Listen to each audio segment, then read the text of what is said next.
সমাজে কোন আলেম যখন প্রতিবাদী হন, উচ্চ আওয়াজে কোন অন্যায়ের প্রতিবাদ করেন অথবা লড়াই করতে যান, বাধা দিতে যান, অন্যায়কে সমূলে ধ্বংস করতে আগায়া যান, অন্যরা বলে বলে বলে এই সমাজেরও কিছু মানুষ আছে আমাদেরকে খোঁচা দেওয়ার চেষ্টা করে, সেটা হচ্ছে রহমতের নবীর ওয়ারিসরা আবার এত গরম কেন? বলে কি বলে না? বলে না? বলে না?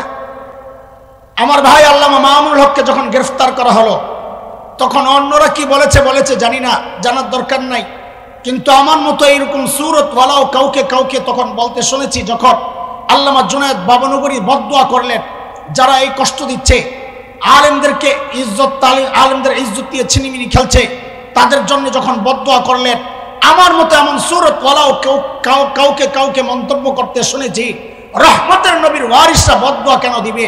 রহমতের নবী তো ওহদে মার খেয়েছেন, দোয়া করেছেন হেদায়েতের, তায়েফে মার খেয়েছেন, দোয়া করেছেন হেদায়েতের, আলেম কেন বদদুয়া দেয়? মালাউন যেখানেই পাওয়া যাবে ধৈর্যই কল্লা ফালাইয়া দিতে হবে। আবারও বলছি, মালাউন মানে হিন্দু না, আবার যায় কল্লা ফালাইয়া দিয়েন না, নাউজুবিল্লাহ। আল্লাহ আল্লাহ রসুলকে যারা কষ্ট দিবে ওদের ক্ষমা নাই, এই সিদ্ধান্ত কার? না হেফাজত ইসলামের, মুফতি কিফায়াতুল আজহারির, হাসান জামিলের? চিল্লায়া বলেন সিদ্ধান্ত কার? নবী জানায়া দিলেন এই এদেরকে ছাড়া যাবে না। বাকি এরা কারা? আজকে বাংলাদেশে আমাদেরকে হেকমত শেখানো হয়, হেকমতের সাথে কথা বলা।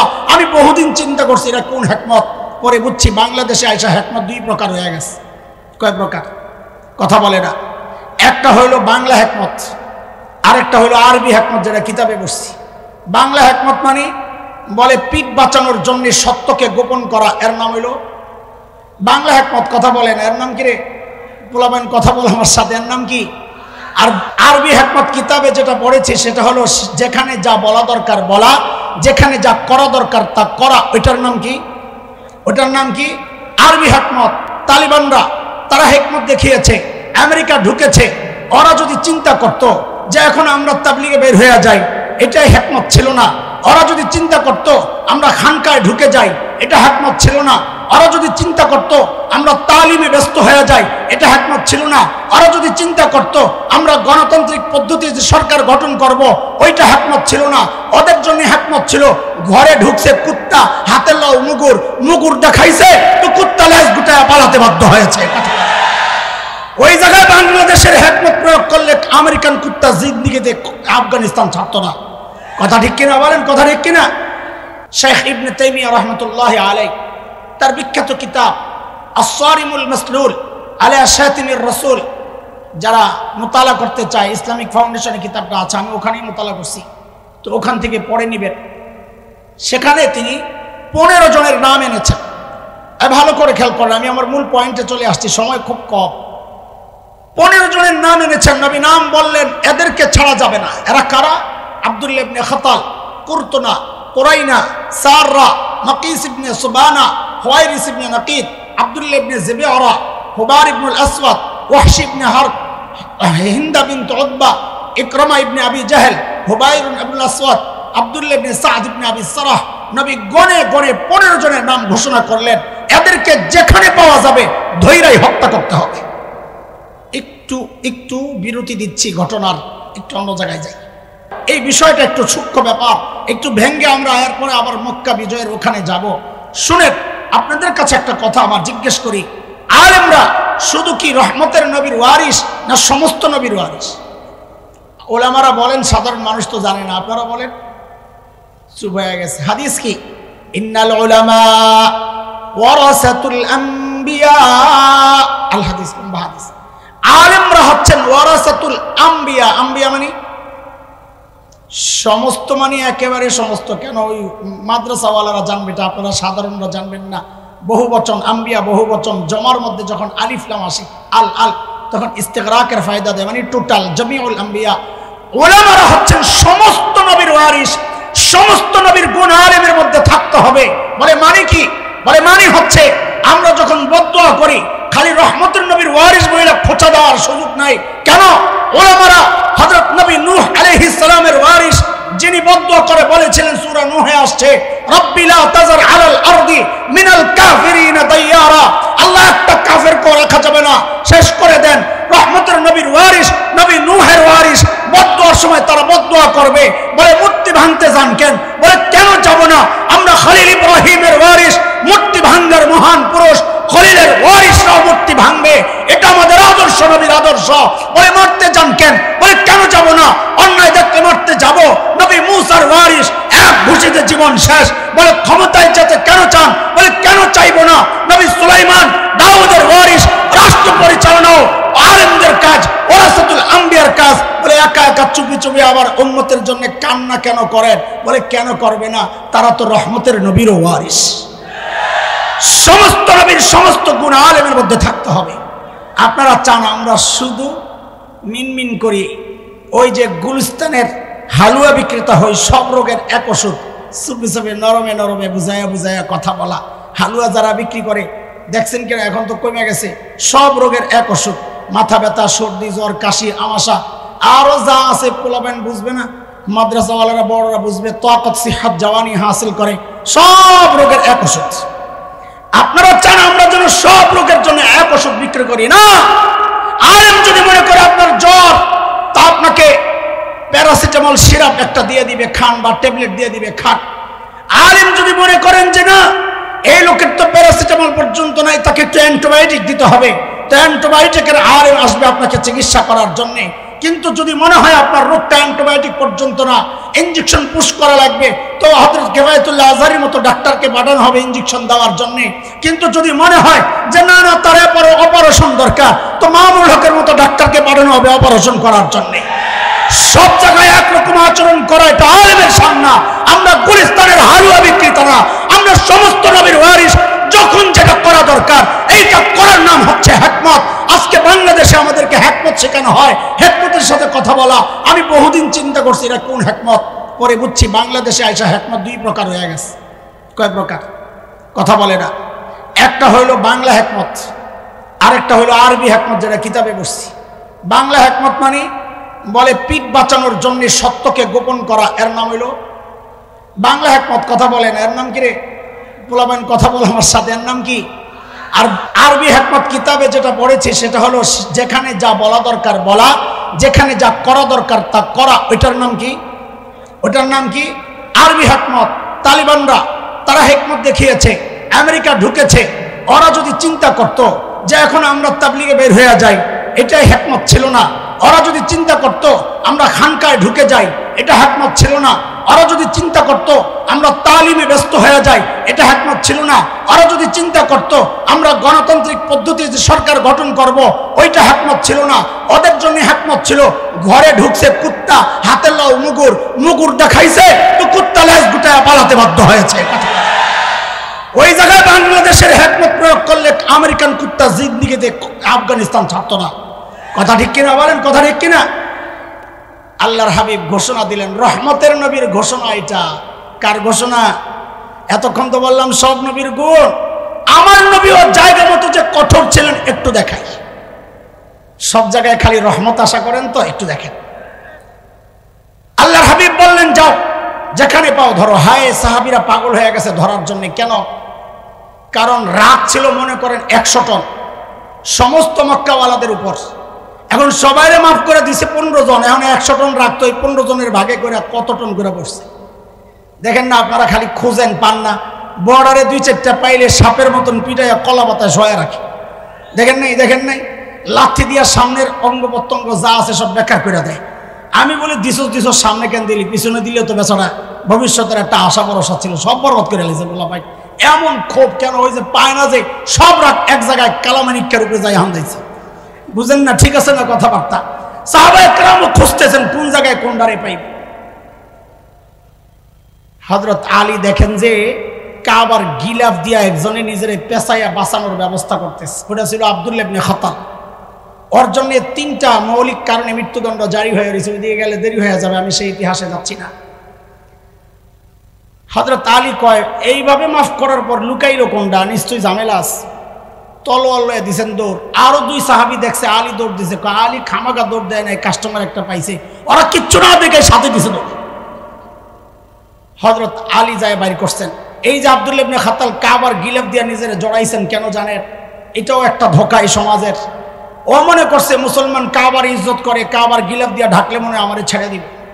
এখন যেমন বাংলাদেশের কিছু রাজনীতিবিদ বিপদে পড়লে, নির্বাচন আসলে টুপি টাপি দিয়ে নিজের ঢাইকা হাসান বস্রি হয়ে যায়, দেখেন নাই?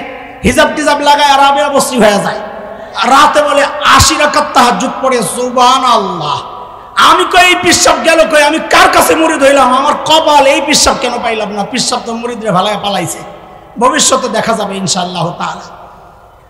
এগুলা শিখছে আব্দুল্লাহ ইবনে খাত্তালদের মতো মানুষ কাছ থেকে। কাবার গিলাফ দিয়ে নিজেকে ঢাকছেন, হযরত আলী যায় বাইর করছেন। হযরত আলী কি রহমতের নবীর ওয়ারিস ছিলেন না? ছিলেন। তো তুমি আমার কোন রহমতের নবীর ওয়ারিস হওয়ার সবক দাও নরম হওয়ার জন্য? জায়গা মতো নরম হইলে হয় না রে দোস্ত। বাইর করছে, বাইর কইরা কল্লাটা ফালাইয়া মাকাম ইব্রাহিম এবং হাজরা আসওয়াদের মাঝখানে এরকম ঝুলায় রাখছে। কেন? আল্লাহর নবীর দুশমনদের শাস্তি এটাই দেখায়া দিয়েছেন সবাইকে। আমাদেরও কথা এটাই, অন্যায় প্রসঙ্গে বলি, আমাদেরও প্রসঙ্গ এটাই। ক্ষমতায় কারা গেল কারা আসলো ওইটা আমাদের ওই রকম মাথা ব্যথা না। আমাদের বেশি মাথা যেই জায়গায় যদি আমার দিন আক্রান্ত হয়, শরিয়া আক্রান্ত হয়, আমার নবীকে নিয়ে যদি কেউ কটূক্তি করে, এই জায়গায় আমাদের কোনো নরমের সুযোগ নাই। আমাদের একটাই দাবি, একটাই উচ্চারণ, বাংলাদেশে আল্লাহর নবীর বিরুদ্ধে যদি কেউ কটূক্তি করে অন্য কোনো শাস্তি মানি না।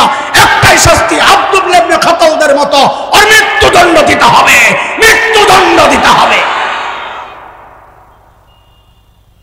হযরত ওসমান নবীর কত প্রিয় মানুষ না? হ্যাঁ, কথা বলে না? নিজের দুইটা মেয়েকে যার হাতে নবী তুলে দিছেন। হযরত ওসমান তার দুধ ভাই আব্দুল্লাহ ইবনে সাদ ইবনে আবি সারাহ তাকে নিয়ে আসছেন। ইয়া রাসূলুল্লাহ, আমার দুধ ভাই, আমি নিরাপত্তা চাই। আল্লাহর হাবিব মুখ ফিরাই নিছেন। আমাকে একটু বলেন তো মুখটা কে ফিরাইছেন? রহমতের নবী। বলেন বলেন বলেন। ওই যে রহমতের নবীর সবক দেন না, দেখেন রহমতের নবীও যে জায়গা মতো কত কঠোর। মুখ ফিরাই নিছেন কে? জোরে কন। হযরত ওসমান আবার ওই পাশে গেছেন, হুজুর আমার দুধ ভাই আব্দুল্লাহ, আমি তার নিরাপত্তা চাই। নবী আবার মুখ ফিরাই নিছেন। কে কে? আল্লাহ। হযরত ওসমান আবার এই পাশে আসছেন, ইয়া রাসূলুল্লাহ, আমার দুধ ভাই নিরাপত্তা চাই। আল্লাহর হাবিব মাফ করে দিছেন, নিরাপত্তা দিয়ে দিছেন। দিয়েই বললেন, আমি যে এই কাল ক্ষেপণ করতেছিলাম, এই সুযোগে তোরা আব্দুল্লাহর কল্লাটা ফালাইয়া দিলি না কেন? এই কঠিন কথাটা কার? বলে না কথা কার কার? সেই রহমতের নবীর ওয়ারিস বলে আমাদেরকে যে খোসা দাও, ওইগুলোও পড়ছো কিছু না? সাহাবায়ে কেরাম অস্থির হয়ে গেছেন, ইয়া রাসূলুল্লাহ, হায় হায়, বল মাছটা ছুটে গেল, কাছে পাইলাম, একটু চোখের ইশারায় বইলা দিতেন ওরে সাইজ কর। আল্লাহর হাবিব বলেন, আমি নবী, নবীদের সামনা চোখের ইশারায় কথা বলা, নবীরা যা বলেন তো সরাসরি বলেন। আমাদের সমস্যাটা এই জায়গায়, ওলামায়ে দ্বীন যা বলেন সরাসরি বলেন। ওই রাজনৈতিক ব্যক্তিত্বদের মতো মুখে একটা কলিজায় কলবে আরেকটা, ওই চরিত্র, দ্বিমুখী চরিত্র আমরা দেখাইতে পারি না বলেই তো আমরা আসামি হয়ে যাই। যা বলি সরাসরি বলি, এটা অনেকে নিতে পারে না। শিখেছি আমার নবীর কাছ থেকে, আকার ইঙ্গিতে কথা বলা শিখি নাই, বুঝি নাই। দিলে একটা, মুখে আর একটা, এই দ্বিমুখী নীতি আমরা শিখি নাই, বুঝি নাই, এটা বুঝিও না। এই জন্য যা বলি তো সরাসরি বলি। কথা বলে ঠিক কিনা? ওই 15 জনের একজন হযরত ইকরামার ইসলাম বিদ্বেষ, অপরাধের কথা বলবো না যেহেতু সাহাবী, ইসলাম বিদ্বেষ, ইসলামের বিরোধিতার লিস্টটি অনেক লম্বা। উহুদের মাঠে পরাজয়ের একটা মৌলিক কারণ আমরা বলি খালিদ ইবনে ওয়ালিদের চৌকস নেতৃত্ব। ঠিক আছে, কিন্তু খালিদ তো পেছন থেকে ধাওয়া করছিলেন, সামনে থেকে চাপটা দিলেন কে? ওই ইতিহাসটা আসে না। অথচ মক্কাওয়ালা কুরাইশদের একটা বড় দলের 5টা ডিভিশন থাকে, মাইমানা, মাইসারা, মুকদ্দমা, সাকা, কালাব। ডান ডিভিশন, বাম ডিভিশন, প্রথম পেছনে আর মাঝখানে একটা থাকে মূল কেন্দ্রীয় নেতৃত্ব। হযরত খালিদ ছিলেন মাইমানার নেতা, মাইসারার ছিলেন হযরত ইকরামা। খালিদ পেছন থেকে এসে যে ধাওয়া করছেন, হযরত ইকরামা সামনে থেকে আটকাইছেন। তাহলে উহুদের যুদ্ধে মুসলমানদের পরাজয়ের অন্যতম এক বড় কারিগর ছিলেন হযরত ইকরামা ইবনে আবি জাহেল। শুধু তাই না, মক্কা বিজয়ের দিন নবী আলাইহিস সালামের এমন ক্ষমা ঘোষণার পরেও হযরত খালিদের নেতৃত্বে যেই দলটা মিসফালা দিয়ে নিচু অঞ্চল দিয়ে আসতেছিলেন, ইকরামার নেতৃত্বে মক্কার যুবকরা তারা হযরত খালিদের দলের বিরুদ্ধে লড়াইয়ে নেমেছিলেন। এবং ওই জায়গায় 2 জন মুসলমান, ওই সময়ও হযরত কুরজ ইবনে জাবের ফাহরি রাদিয়াল্লাহু আনহু হুবাইশ ইবনে খালিদ রাদিয়াল্লাহু আনহু, দুইজন মুসলমান ওই জায়গায়ও শহীদ হয়েছেন। হযরত ইকরামার অপরাধ বলবো না, আবারও বলি, বিরোধিতার লিস্ট অনেক লম্বা। সেই ইকরামা পালাইছেন ইয়ামানের দিকে। কোন দিকে? আজান কয়টায় দেয়? 15 না 20? হ্যাঁ 15। আয় হায়, কথা শেষ করা যাবে, মুশকিল হয়ে যাবে। ইয়ামানের দিকে পালাইছেন। খুব দ্রুত শেষ করতেছি। ইয়ামানের দিকে পালাইছেন। ইয়ামানের দিকে পালাইছেন যে সামনে পড়ছে একটা নদী, নৌকায় উঠছেন, ঝড় তুফান শুরু হয়েছে। এমন হযরত ইকরামা ডাকা শুরু করছে, ওলা তো উজ্জা ও বানা তো হুবাল, আমারে বাঁচাও। মাঝি কি বলে, মুরব্বী কাম হইব না। কেন? বলে এই পানির মধ্যে আপনাকে লাত উজ্জা মানাত বাঁচাইতে পারবে না। বলে কে বাঁচাবে? বলে স্থলে যিনি বাঁচান। ওই মাল্লার কথায় ইকরামার দিল পাল্টায় গেছে। সাথে সাথে বলে উঠলেন, আল্লাহুম্মা লাকা আহদুন ইন আফাইতানি মিম্মা আনা ফি আন আতিয়া মুহাম্মাদা হাত্তা আদা ইয়াদাইয়া আলা ইয়াদাই ফালা আজিদান্নাহু আফুওয়ান গফুরান কারীমা। আল্লাহ, আমি যেই মুসিবতে পড়েছি আমাকে বাঁচায়া দিলে সরাসরি আমি নবীর কাছে চলে যাব, তার হাতে হাত রেখে আমি মুসলমান হয়ে যাব। আমার বিশ্বাস আমি তাকে ক্ষমাশীল, আমার প্রতি উদার, আমার সাথে সুন্দর আচরণকারী পাবো। দেখেন, কাফেরের মনেও এটা আছে যে নবী আচরণটা ভালো করবে, মাফ চাইলে মাফ করে দিবে। হ্যাঁ, মাঝখানে ইকরামার বিবি উম্মে হাকিম বিনতে হারিস ইবনে হিশাম নবীর কাছ থেকে নিরাপত্তা চাইয়া ইকরামার জন্য ক্ষমার ব্যবস্থা করেছেন। নবী ইকরামাকে ক্ষমা করেছেন, ক্ষমা চেয়েছেন, ক্ষমা করেছেন। আব্দুল্লাহ ইবনে খাতালের ক্ষমা হয় নাই, ক্ষমা চাই নাই, ক্ষমা হয় নাই। শেষ করছি হুবার ইবনুল আসওয়াদের কথা বলি না। এই ক্ষমাটা আমি কোনোভাবে নিতে পারি নাই। নবী আলাইহিস সালামের মেয়ে হযরত যায়নাব মক্কায় ছিলেন। স্বামী আবুল আস তিনি যখন মেয়ে স্ত্রীকে বললেন, সন্তান সম্ভবা ছিলেন, যে তুমি চাইলে মক্কায়ও থাকতে পারো, হিজরত করে মদিনায় চলে যেতে পারো। হযরত যায়নাব বলেছেন, আমাকে মদিনায় পাঠিয়ে দেন। তো আবুল আস ভাই কেনানার মাধ্যমে আগায় দিতে, যে হযরত যায়নাবকে আগায় দাও। কিন্তু দিনে দুপুরে এইভাবে প্রকাশ্যে চলে যাওয়াকে মক্কার কাফেররা মানতে পারে নাই। হযরত আবু সুফিয়ানের নেতৃত্বে আটকানো হয়েছে, যে এইভাবে প্রকাশ্যে গেলে আমাদের ইজ্জত সব শেষ হয়ে যাবে, সবাই আটকাইছে। কিন্তু এই হুবার ইবনুল আসওয়াদ যায় কি করছে, তলোয়ার দিয়ে হযরত যায়নাবের ওটের পায়ের মধ্যে যখন আঘাত করছে, হযরত যায়নাব ছিলেন সন্তান সম্ভবা, ওটটা অনেক উঁচা, ওখান থেকে পড়ে পাথরে লেগে মাথা ফেটে বাচ্চাও পড়ে গেছে রক্তাক্ত। আবু সুফিয়ানরা ভয় পেয়ে গেছে। আবুল আসকে পরামর্শ দিছে, রাতের আধারে গোপনে পাঠায়া দাও। 10 দিনে যায় মদিনায় পড়ছে, অসুস্থ, রক্ত ঝরতেছে। আল্লাহর হাবিব দেখা, হযরত যায়নাবকে দেখা বাচ্চাদের মতো ফুপায়া কান্না শুরু করছেন।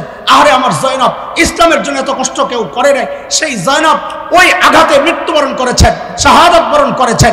আপনি আমি হইলে কি করতাম?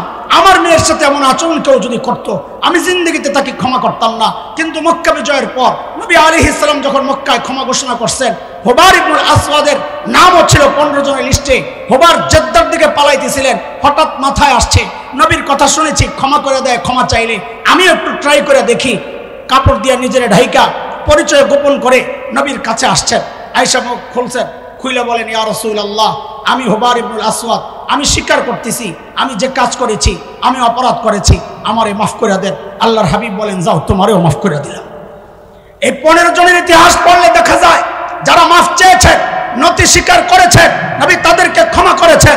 যারা নতি স্বীকার করেন নাই, আব্দুল্লাহ ইবনে খাতালের মতো তাদেরকে হত্যা করা হয়েছে। আমাদের আদর্শ, আমাদের চলার যে পথ, এইটাই হবে। আমিন।